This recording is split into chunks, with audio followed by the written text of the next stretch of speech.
นี่ก็คือบรรยากาศยามเช้าอยู่ที่เมืองสำเนื้อเนาะทุกคนหน่วยแก้วลักเมืองสำเนื้อ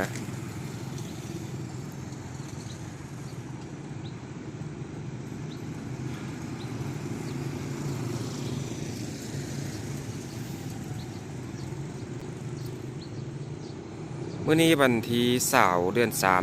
2025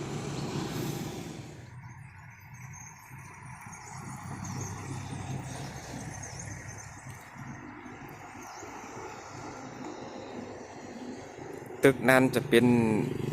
ตึกของการปกครองเมืองสำเนื้อเนาะแต่ว่าคือว่ายินข่าวว่าจีนมาเสาเนาะตัวนี้แต่ว่ากำลังปรับปรุงเมืองอยู่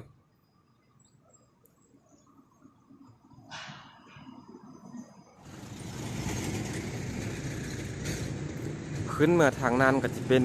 คิวรถเนาะทุกคนเป็นคิวรถไปนครหลวงเวียงจันทน์แหละทุกคนจุดนี้ก็จะเป็นจุดแก้วลักเมืองเนาะทุกคนแก้วลักเมืองเป็นสัญลักษณ์ของแขวงหัวฝัน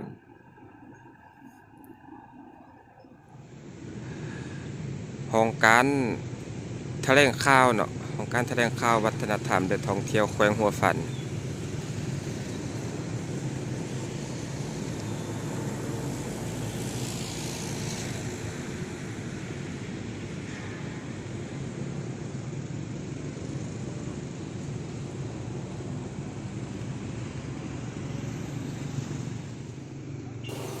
ทางน้านี่ก็จะเป็นตลาดเมืองสำเนื้อทุกคน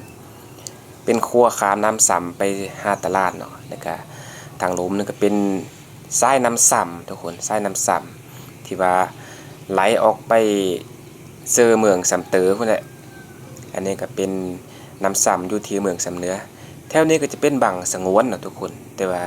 น้ำกระแหงช่วงนี้นะน้ำเกือบบ่มีเลยเนาะ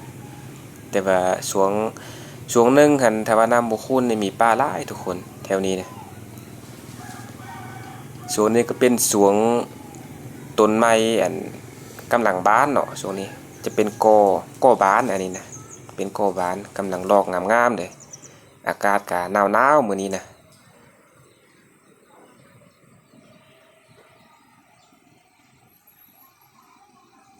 ก็เป็นบรรยากาศที่ว่าหนาวสุดๆเลยมื้อนี้มื้อเช้านี่ฝนตกทุกคนตอนเช้าๆนี่ฝนตกแต่ว่าฝน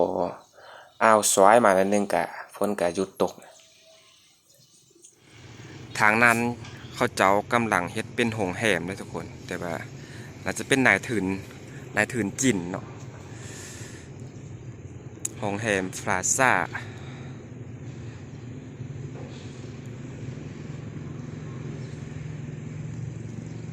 ตึกนี้ก็ยังบ่ทันแล้วเนาะเกี่ยมใกล้จะแล้วแหละเบิ่งส่ง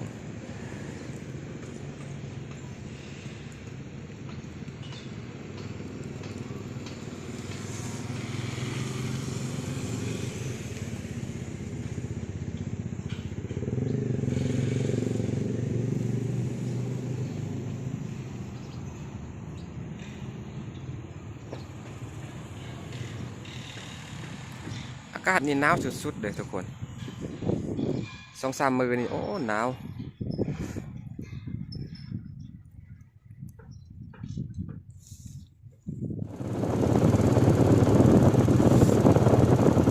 ช่วงนี้ลอกบ้านกำลัง